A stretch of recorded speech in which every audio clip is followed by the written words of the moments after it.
Hello student, YouTube के हमारे इस चैनल में आप सभी लोगों का स्वागत है। और आज के वीडियो लेक्चर में हम लोग पढ़ने वाले हैं प्रतिरोध की निर्भरता की। प्रतिरोध किन किन चीज़ों पर, किन कारकों पर, किन फैक्टर्स पर डिपेंड करता है, नहीं निर्भर करता है। तो आज हम लोग उसको पहले हम एक थ्योरेटिकली एक्सपेरिमेंटली इसको प्रूफ करके फिर उसके बाद हम लोग विशिष्ट प्रतिरोध यानी प्रतिरोधकता को डिफाइन करेंगे, ठीक है ना। और उसके फार्मूले को ड्राइव करेंगे कि विशिष्ट प्रतिरोध क्या होता है, किस पे निर्भर करता है, ठीक है। तो पहले हम लोग पढ़ेंगे कि प्रतिरोध की निर्भरता यानी किन किन चीज़ों पे प्रतिरोध डिपेंड करता है, ठीक है ना। और उसे हम लोग समझने की कोशिश करेंगे थ्योरेटिकल रूप से और प्रैक्टिकल रूप से, ठीक है ना। यानी कि प्रैक्टिकल करके भी हम लोग देखेंगे और थ्योरी से भी हम लोग समझेंगे कि किस किस चीज़ पर डिपेंड करता है। तो प्रतिरोध की जो निर्भरता होती है, किसी चालक का प्रतिरोध निम्नलिखित चार कारकों पे निर्भर करता है। चार कारक में पहला है चालक के पदार्थ की प्रकृति पे। चालक के पदार्थ की प्रकृति पे कहने का मतलब होता है कि हर पदार्थ से जो बना हुआ चालक है उसके लिए जो उसका प्रतिरोध जो होता है वो अलग अलग होता है। वो इसलिए होता है क्योंकि हर चालक में जो फ्री इलेक्ट्रॉन होते हैं, मुक्त इलेक्ट्रॉन होते हैं, हर पदार्थ में अलग अलग होते हैं। तो जिन पदार्थ में फ्री इलेक्ट्रॉन की संख्या जितनी अधिक होती है वो उतना ही अधिक चालक होता है और उसका प्रतिरोध उतना ही कम होता है। और जिस चालक पदार्थ में फ्री इलेक्ट्रॉन यानी मुक्त इलेक्ट्रॉन की संख्या जितनी कम होती है उसका रेजिस्टेंस उतना ही अधिक होता है। तो हर पदार्थ का ये नेचर होता है, प्रकृति है कि अलग अलग पदार्थों में जो फ्री इलेक्ट्रॉन होते हैं वो अलग अलग होते हैं, सेम नंबर के नहीं होते हैं। सबसे ज़्यादा सिल्वर में होते हैं, आपके कॉपर में होते हैं, एल्युमिनियम में, आयरन में होते हैं। तो इनकी कंडक्टिविटी यानी चालकता भी बहुत ज़्यादा होती है, इसका रेजिस्टेंस भी कम होता है। और वहीं जो कुचालक पदार्थ होते हैं उनमें फ्री इलेक्ट्रॉन होते ही नहीं हैं, इसीलिए उसकी चालकता भी बहुत कम होती है, यानी कि वो बहुत ज़्यादा रेजिस्टेंस यानी ऑफर करते हैं, ठीक है ना। तो अलग अलग पदार्थों का जो है रेजिस्टेंस इसीलिए अलग अलग होता है।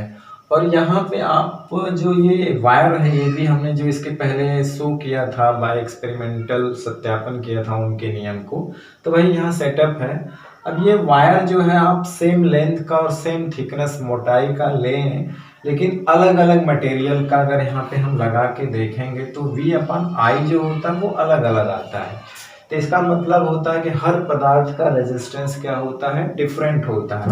हम अलग अलग पदार्थों के सेम लेंथ के वायर लिए, सेम थिकनेस के वायर लिए और यहाँ लगा करके V और I का अनुपात देखे जो रेजिस्टेंस बताता है, तो वो हमने देखा कि ये डिफरेंट डिफरेंट आ रहा है। तो इसका मतलब होता है कि हर पदार्थ का रेजिस्टेंस अलग होगा। अब वहीं हमने क्या किया था, उसकी थिकनेस, लेंथ यानी लंबाई, मोटाई सेम रख करके देखा था, क्योंकि लंबाई और मोटाई और उसका जो टेम्परेचर वो कांस्टेंट रख दिया था। तो ये देखा था कि वो अलग अलग आता है। जब ये तीनों चीज़ सेम है तो वो पदार्थ की प्रकृति पे निर्भर करता है, यानी कि वो अलग अलग पदार्थों का प्रतिरोध अलग अलग होता है। अब आते हैं दूसरी बात पर, चालक की लंबाई पर, लेंथ पर। तो देखिए चालक की लंबाई के बढ़ने के साथ साथ चालक का प्रतिरोध भी बढ़ जाता है। जैसे हम किसी चालक को ले लें और उसकी लंबाई को बढ़ा दें, तो हम अगर थ्योरेटिकली बात करें उसमें, तो होता क्या है कि हम जानते हैं कि जब मुक्त इलेक्ट्रॉन चालक के पॉजिटिव आयन से धन आयन से टक्कर होती है, टकराते हैं, तो वही रेजिस्टेंस ऑफर करते हैं। टक्कर को ही रेजिस्टेंस कहा जाता है। जितना अधिक टक्कर होगी, जितनी देर तक टक्कर होगी, उसका रेजिस्टेंस उतना ही होगा। तो अगर हम वायर को मान लीजिए कि ये वायर है और इसको डबल ले लें, इसका दुगनी लंबाई का वायर ले लें, तो जो टक्कर है वो तो बढ़ जाएगी ना। टक्कर क्या हो जाएगी, बढ़ जाएगी। यानी कि इतने लंबाई में मुक्त इलेक्ट्रॉन पॉजिटिव आयन से टकरा रहे थे, इतनी लंबाई और आ गई तो और टकराएंगे, यानी टक्कर का टाइम क्या हो गया, बढ़ गया। यानी कि जो कोलिजन होता है, जो टक्कर होता है फ्री इलेक्ट्रॉन का पॉजिटिव आयन से, वो बढ़ जाता है अगर वायर की लेंथ बढ़ जाती है, ठीक है ना। तो इसलिए इसके वजह से क्या होता है, रेजिस्टेंस बढ़ जाता है। यानी कि रेजिस्टेंस जो होता है वो चालक पदार्थ की लंबाई के समानुपाती। अब आइए यहाँ एक्सपेरिमेंट पर भी करके देख लेते हैं। हम क्या करते हैं, एक ही पदार्थ का, एक किसी पदार्थ का वायर लेते हैं, थिकनेस सेम रखते हैं, टेम्परेचर सेम रखते हैं। हमने एक ही पदार्थ दिया तो ये भी सेम हो गया, बस लेंथ डबल कर दिया। पहले हमने एक लेंथ ली हुई थी तो V अपन I हमने देखा तो R कुछ आया था, लेंथ जैसे ही डबल कर दिया हमने देखा रेजिस्टेंस भी डबल हो गया। एक्सपेरिमेंटली प्रूफ, यानी कि जब हम डबल लेंथ लेते हैं तो हम क्या देखते हैं कि VI का रेशियो भी डबल हो जाता है। इसका मतलब है कि जो रेजिस्टेंस होता है किसी चालक का वो उसकी लंबाई के समानुपाती होता है, प्रोपोर्शनल होता है, ठीक है ना। अब बात करते हैं तीसरी बात पे, चालक की मोटाई पर। चालक की मोटाई यानी कोई चालक पदार्थ है, वायर है, उसकी मोटाई अगर हम बढ़ा दें तो कहने का मतलब होता है कि मुक्त इलेक्ट्रॉनों को जाने का रास्ता मिल जाता है। जैसे पहले वो सकरे रास्ते से जा रहे थे, जस्ट उसकी मोटाई को बड़ा कर दें तो क्या होगा कि वो आसानी से उनको जाने का रास्ता मिल जाएगा, यानी उनकी रुकावट कम हो जाएगी। जैसे अगर कोई सकरा रास्ता है, जस्ट उसको रास्ते को डबल कर दें तो जिस एक रास्ते से लोग जा रहे थे तो एक दूसरे से टकराते हुए जा रहे थे, अब जस्ट रास्ता डबल हो जाएगा तो फ्रीली मूव करके चले जाएंगे ना, तब उनको जाने में आसानी होगी।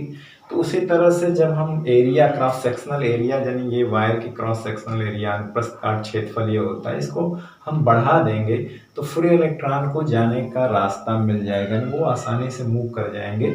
तो वो चालक का रेजिस्टेंस जो है कम हो जाएगा, यानी कि टक्कर ही नहीं होगी।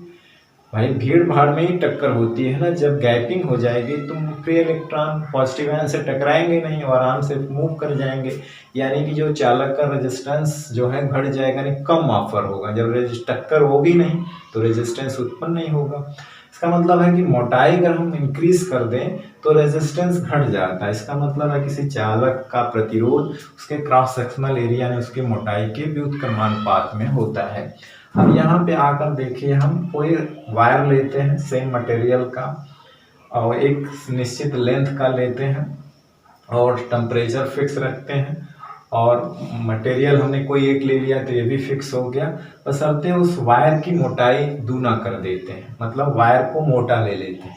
तो पहले क्या था कि मान लीजिए ये अनुपात R आ रहा था, जैसे ही हमने उसको जस्ट डबल कर दिया, मोटा कर दिया, यानी इस वायर के मोटाई डबल कर दी, तो हमने देखा कि V और I का रेशियो जो है वो आधा हो गया, मतलब रेजिस्टेंस घट के आधा हो गया, ठीक है ना।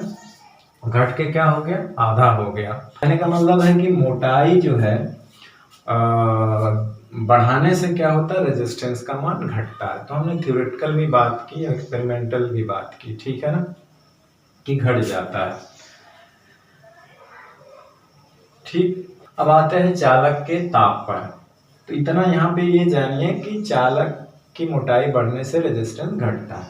अब आते हैं चालक के ताप पर, ठीक है ना। देखिए चालक के ताप पर, ताप बढ़ने से भी रेजिस्टेंस का मान बढ़ जाता है, यानी कि किसी चालक पदार्थ का जो प्रतिरोध होता है वो उसके ताप के सीधे समानुपाती होता है। हायर क्लासों में इसको प्रूफ भी किया गया है, फार्मूला ड्राइव किया गया, दिखाया गया है कि जो रेजिस्टेंस होता है वो परमताप चालक के समानुपाती होता है, ठीक है ना।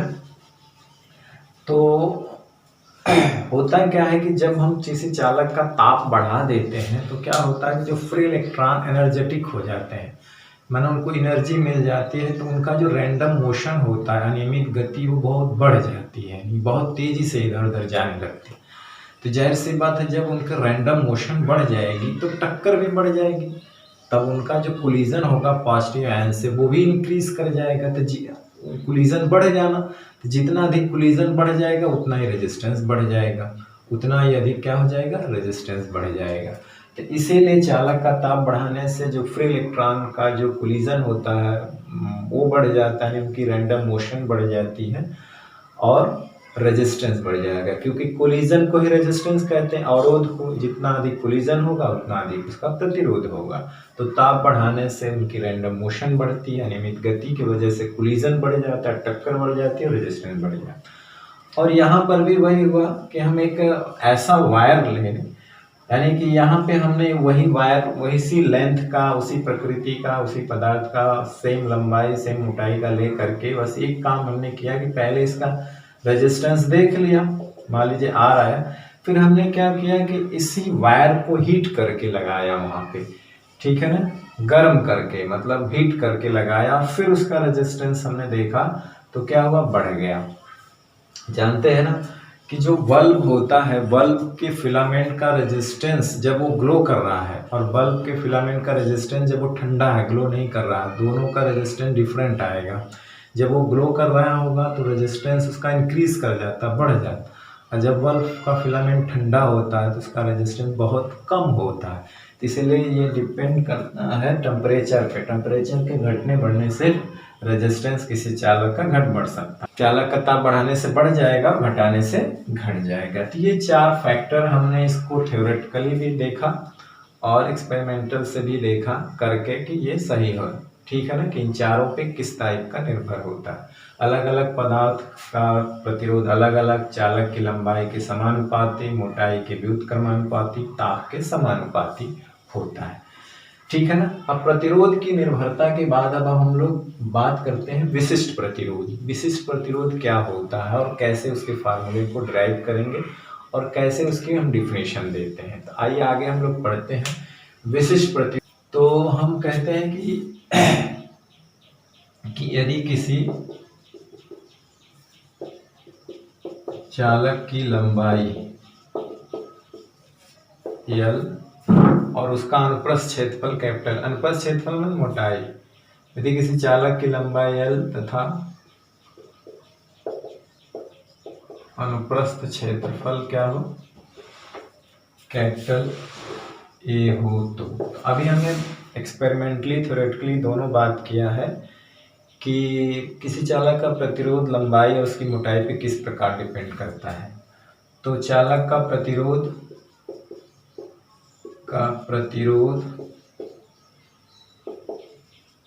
R, तो चालक का प्रतिरोध R जो होता है वो कैसे निर्भर करता है, यानी कि लंबाई के समानुपाती होता है और मोटाई जो अनुप्रस्थ एरिया उसके क्या होता है, व्युत्क्रमानुपाती होता है। जस्ट अभी हमने बात की थी, ठीक है ना। अब इन दोनों को एक साथ अगर हम लेंगे तो क्या हम लिखेंगे, प्रोपोर्शनल L/A, ठीक है ना।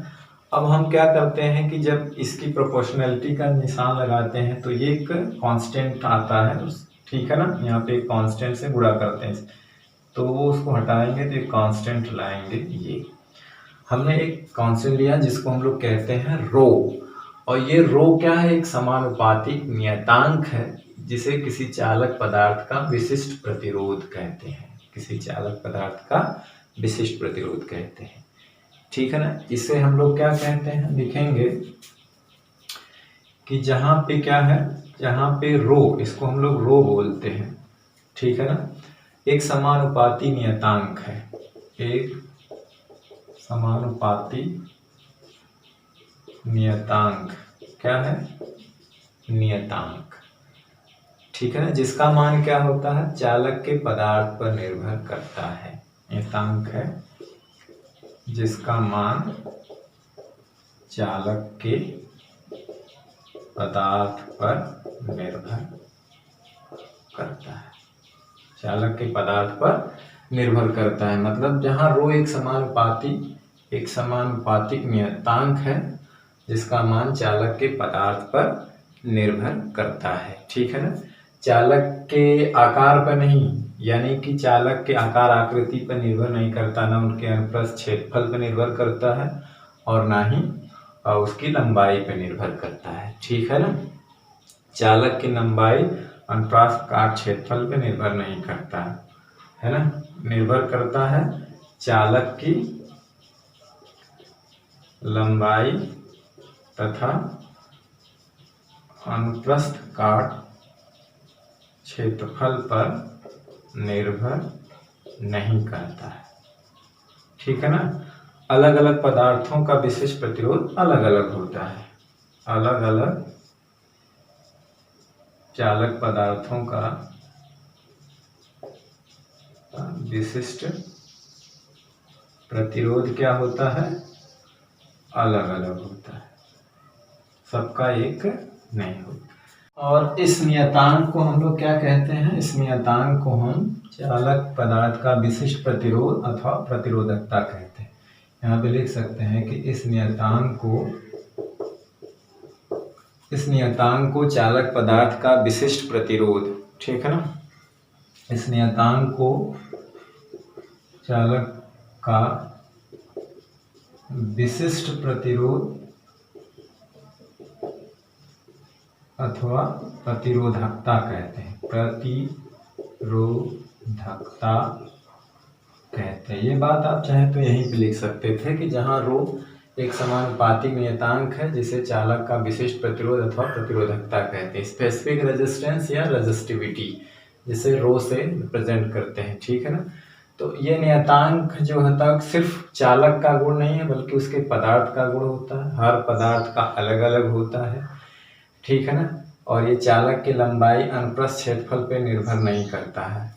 ये जो विशिष्ट प्रतिरोध हो चालक के ताप पे निर्भर करता है। ये नोट में लिख सकते हैं कि जो विशिष्ट प्रतिरोध होता है, प्रतिरोध ये चालक के ताप पर निर्भर करता है, चालक के ताप पर निर्भर करता है, ठीक है ना।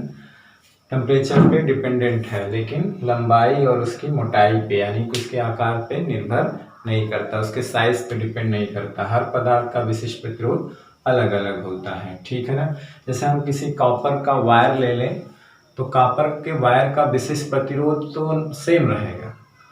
अगर उसकी लेंथ को, मोटाई को अगर हम चेंज कर दें तो उसका रेजिस्टेंस बदल जाएगा लेकिन विशिष्ट प्रतिरोध नहीं बदलेगा।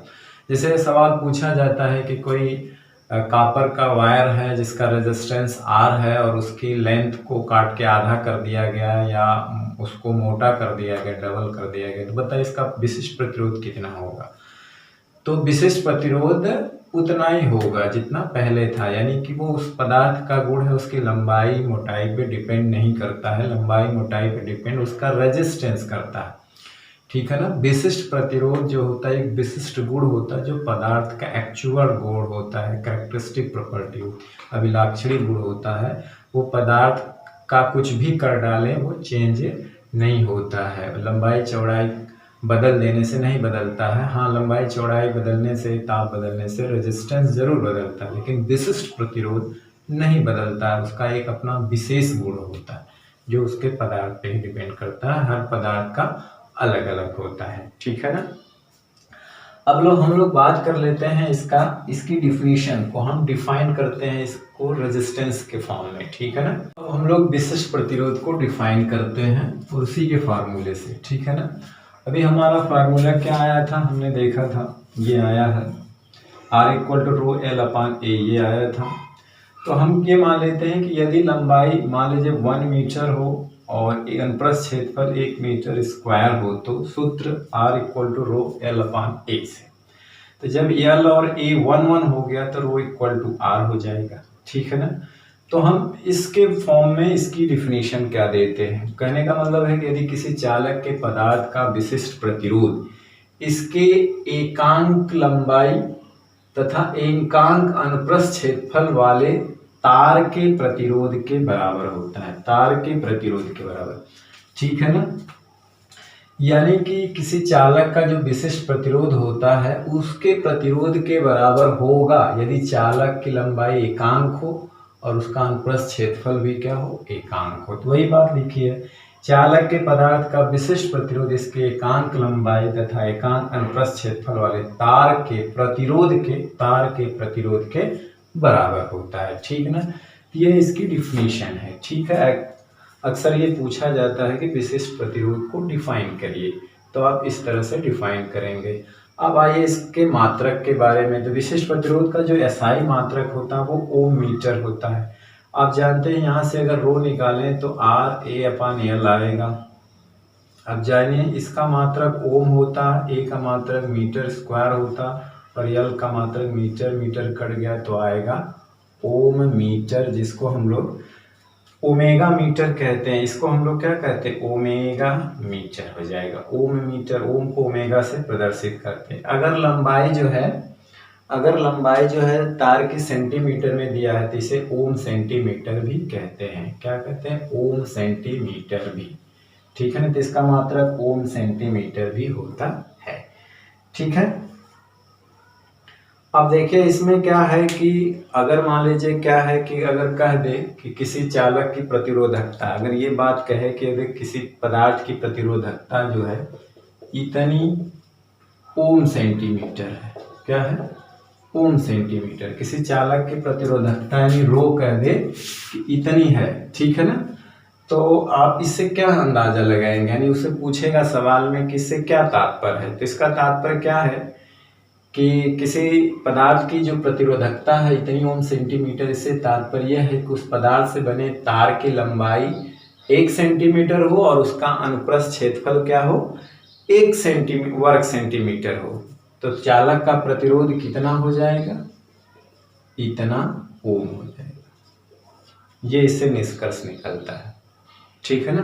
देखिए तो जो 1/r को, यानी कि जो है ये नोट में हो सकता है कि 1/r को चालक की चालकता कहते हैं, कंडक्टेंस है ना, चालकता कहते हैं, और 1/ρ को चालक की विशिष्ट चालकता कहते हैं, चालक की विशिष्ट चालकता कहते हैं, विशिष्ट चालकता कहते हैं।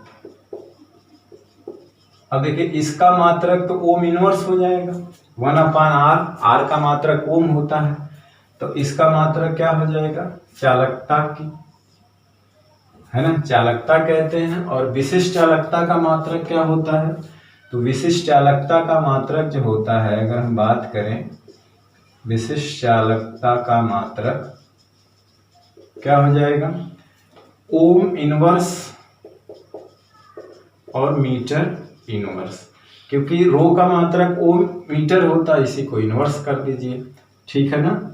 या इसी को साइमन बोला जाता है, साइमन मीटर इनवर्स, या अगर इसको ऐसे लिखे तो इनवर्स मीटर इनवर्स।